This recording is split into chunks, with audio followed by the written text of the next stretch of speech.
Okay, cottage gardeners, backyard gardeners in Zone 8, Southeast. We are now halfway through June. It's June 15th. And we are well into what we call the dying times. And this year, it is particularly challenging because we have had a ton of rain. And when it's not raining, it is super hot and humid. And that is the recipe for fungal and insect pressure, bacteria pressure, viral pressure. All of the things that hammer us here in 8B, and there's lots of them, start to really come into play now when all of these factors are coming together. And that's one of the things that makes it, what is probably the thing that makes it so challenging to grow in Zone 8, Zone 9, down here in the southern, southeastern United States. Now, you can see why I grow mountain merit. First of all, they can grow some pretty big tomatoes. But also, overall, the disease pressure on here, they're handling it pretty well. But what you don't see is that even though the plants are handling it well, the fruit, not necessarily. That fruit right there is diseased. It's got just all kinds of nastiness going on. So with this one, it's not really so much a matter of trying to keep the leaves from getting some kind of disease. It's from getting the fruit some kind of disease. You can also see over here that we have some insect damage going on in a few places. Down here we had some chewing, got a little bit more disease down in this corner where the air circulation is good. I'm going to lose probably half the fruit on here. The good news is it produces so much fruit that I'm still going to get a great harvest out of it. Okay, I got to get out here and do some weeding and just haven't had time to do it. Carrots chugging away. You can see here we planted some beans, and I've really planted them as more of a cover crop than anything, but you can see the tops are off a lot of these beans here. That's a rabbit. I've seen him in the garden, and I'm okay with that because these beans would never make it to produce at this point, but we're going to have issues if it becomes a problem when I actually want the beans. We also have the carrots over here. It's been chewing down on some of the carrots tops and stuff, and you know, we're gonna let it slide for now. But if it becomes more of a problem, then we're gonna have to do something. I don't know if there's a hole in the fence somewhere that they can get in from outside. I don't know. You look over here at the Dixie Reds. Again, they produce a ton of fruit, but the Dixie Reds, you can see all that fruit that they produce, big fruit, but they are more susceptible to disease than the mountain merits. So over here, these plants, I've been battling disease with them for quite a while, and my regimen has been to use as little fungicide as I can. But at this time of year, when you have this kind of rain and heat and all the combination of the insects spreading disease, you got to do something, unless you just want to lose it and make your soil become a depository for some of these diseases, which it is already, but you don't want to have it loaded up. So today I came out here and I hit it with a copper spray. Now, copper itself is treated as organic. It does have something in it that you know, some people would question. I use the bonite I showed you in a previous video. Look, we go as organic as we can, but you got to be smart about it as well. If there's something in there that's not quite as organic as it needs to be, then I'm good with that, because you can't lose your garden to what's going on. So you see over here as well, the Dixie Reds are getting hammered. Over here, the BHN 571 slicer also getting hammered. It's doing, I mean, look, for the amount of rain that we've had and for the amount of just crazy heat and stuff that we're getting, I expect this. I mean, you expect this. There's no way you're not going to get this in Zone 8B, Zone 9, Zone 8, anywhere. There's no way, even with the plants that are resistant, that you're not eventually going to get disease when this kind of weather. These Beaver Lodge slicers, they just got hammered, and that's okay. I can still pick some fruit off here. Some of the fruit is diseased, some of it isn't. These Thunderbirds, you know, they've done okay for me. If I didn't know anything about Mountain Merit and Dixie Red, I'd say these were successful. The problem I'm having with these is that I've had some blossom end rot, and I've never get blossom end rot in my beds. So I've had some blossom end rot. We're getting a little insect pressure, but in the mix that I just sprayed, the copper, I also had in there some pyrethrin to handle some of the leaf-footed bugs and some of the other bugs that are on there. And then when we get down to some of these heirlooms, I got to tell you, I can't say enough good stuff about the black seaman. Not only has it produced a lot of fruit, but it is not supposed to be, as an heirloom, something that is going to battle disease well. But look, these plants are better off than some of the hybrids. And the fruit itself, you know, it's getting a little bit diseased. I can tell on this one that it's a little bit diseased here. But overall, absolutely amazed. I wanted to show you these because this is actually a fun story here. We had some major vine borer infestations in here, and I did my surgery on these, and I injected spinosad. And if you look down here now, in the middle of the dying time, because I got to it, I should have gotten to them sooner, but because I got to them, I'm getting some fruit back. And I'm going to stay on them. Again, I got to get in here and do some weeding, edging. I just haven't had time lately. I am going to spray near the garden. I never spray in the garden. It is not getting in the soil. So we're just gonna, look, I'm sorry, but Roundup is, for me, is the only way that I can keep some of these weeds at bay. Trimming them is just not going to work. A little disappointed over here because these are my favorites. These are my red Italian peppers, and they're all getting blossom end rot, or in this particular case, it might be anthracnose. I don't see any other anthracnose on there, but I'm really bummed about these because I've never had this problem in beds. I do have this problem where they get blossom end rot in containers, which is why I didn't grow them in containers. I don't have that trouble with my hot peppers as much, but I'm a little bit bummed because a lot of these down here are showing some signs of that. Now, if we go over here to the cherry tomatoes, again, my sun sugars and my sun orange, this plant never really took off. And I don't know whether it's just something in the container, but this one, still just crazy the amount of fruit that this is putting on. And I am going to sort this out once and for all next year, whether or not this is the sun sugar or the sun orange. This is labeled as the sun orange. It looks like the fruit is bigger on here. I just didn't expect it to be this lush and this big. These down here are loaded as well that are labeled as sun sugar. Maybe they are. The fruits do look smaller, and sun sugar should be. Porter's dark cherry, again, this is kind of a heartbreaker because look at all the fruit on here. It just doesn't ripen. It takes forever to ripen. And I'm leaving it on here because when I picked it, it didn't really ripen well, since it's not a cherry tomato, but it's just somewhere in between. It didn't really ripen well inside. I can tell by the orangish shoulders, the light color shoulders here, this fruit is probably not going to ripen well. It's heavily diseased. You see a few down in here, like down in here.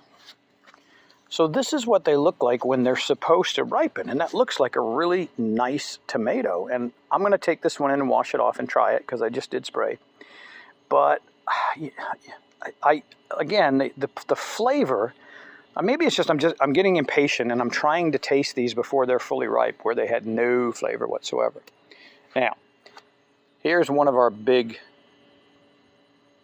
offenders here. That is a leaf-footed bug. And he is in the death throes because I just hit him with pyrethrin.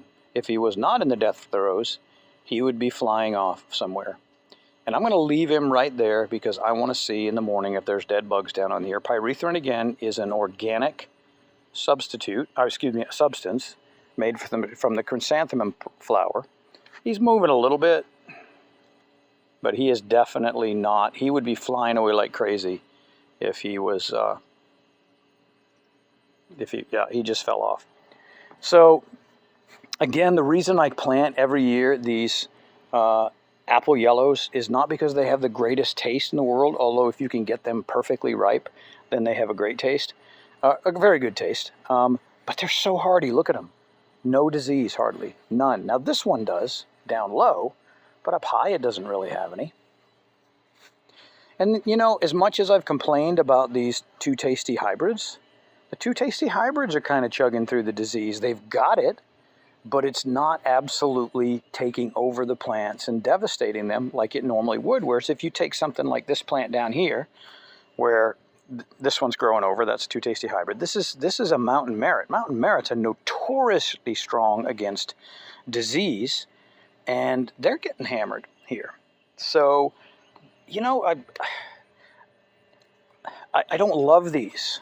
I want to love them, but the taste just didn't do it for me. Maybe I just need to be patient and let these ripen a little bit more, and we'll see how we do on these.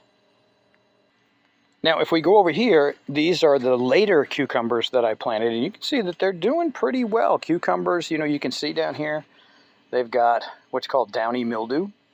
You can tell it's downy mildew by looking at the leaves. If you flip them over on the other side, you can see that these hyphae, which are, you know, think roots but not roots, they're projections. You can see them on the bottom of the plant.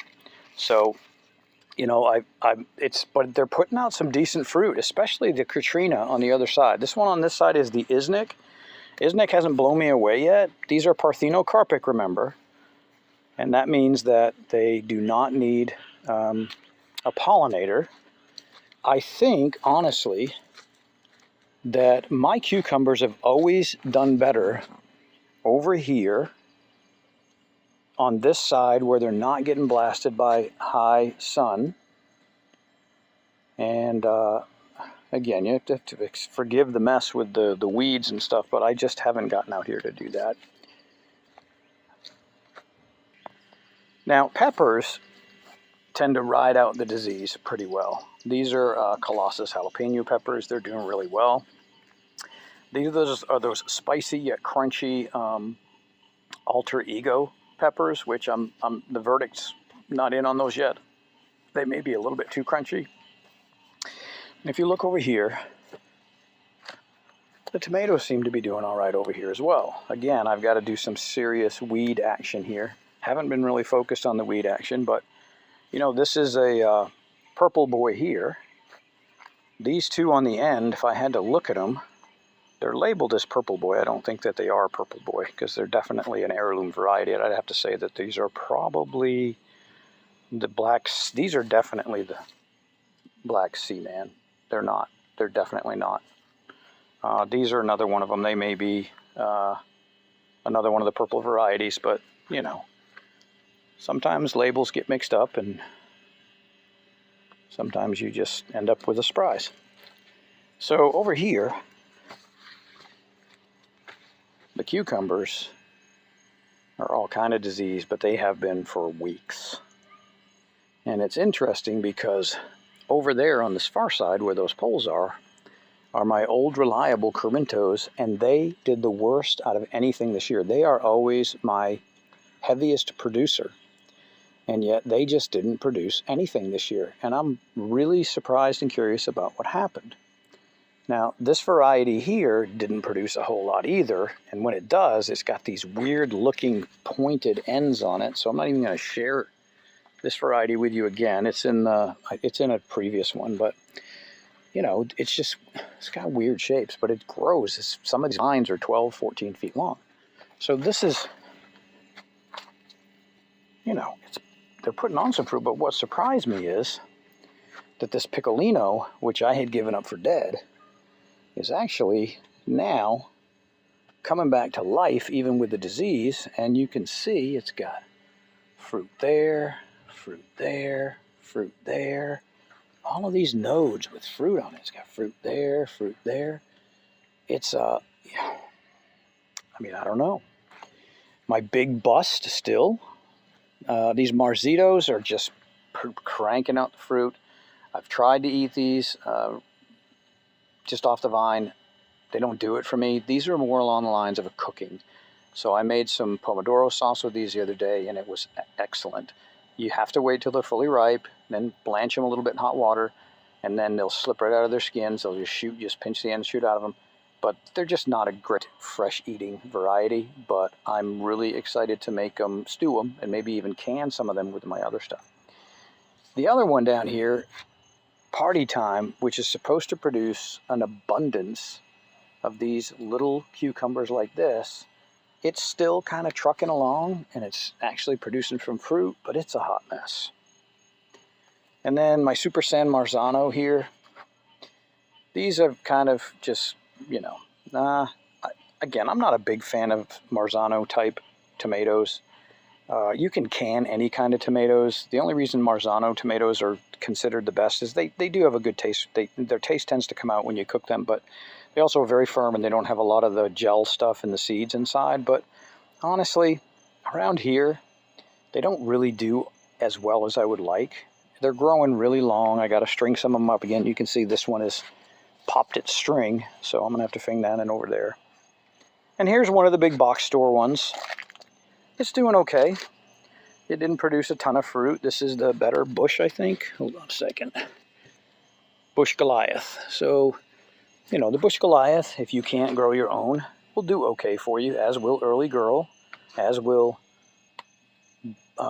Big Boy? No, or Better Boy, one of the boys. But, you know, that's for another time. Most of the ones that I've planted from the big box stores don't do great. So, I guess the whole point of this is, look, heavy rain, heavy heat is going to equal big disease, big pressure, and you are going to have to stay on top of it, because once you lose it, it's a downhill train.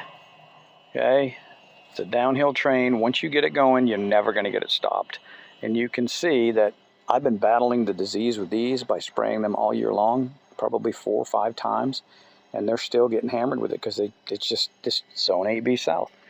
But on the other hand, there's, you know, if you stay on top of it, these plants are not, these are heirloom varieties. And if you stay on top of it, then you can really get some fruit out of it before, you know, eventually, another 3 weeks, there's nothing I can do that's going to be able to prolong the life of these things. Once I get into July, I'm going to lose.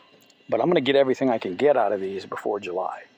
So my suggestion is that you use a copper-based spray. You can use other types of things. Neem oil is not going to touch it, guys. I'm sorry. Not at this late stage. Not in this. There's problems. I use neem oil. Don't get me wrong. I use it sometimes. It's not going to touch this weather disease and the fungal infections and bacteria. I'm not saying don't use it, but don't use it on its own. I would use it as a mixture with the copper, sprayed in the evening with a little dish soap in it. For insects, I'm going to go straight with pyrethrin. You can also use the potassium bicarbonate as part of your fungicide mix.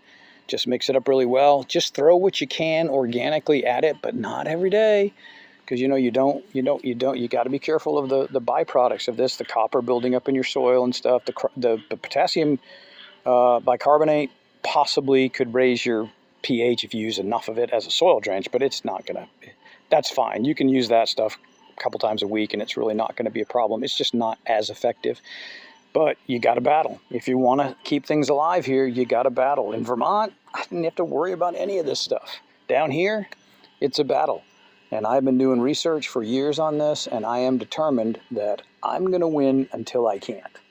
And right now, even though there's some disease in here and a lot of weeds that are my fault, we're winning. And we're going to keep battling until July takes us, and by then I'm going to be ready to rest from this massive money pit and time pit that we call the cottage garden.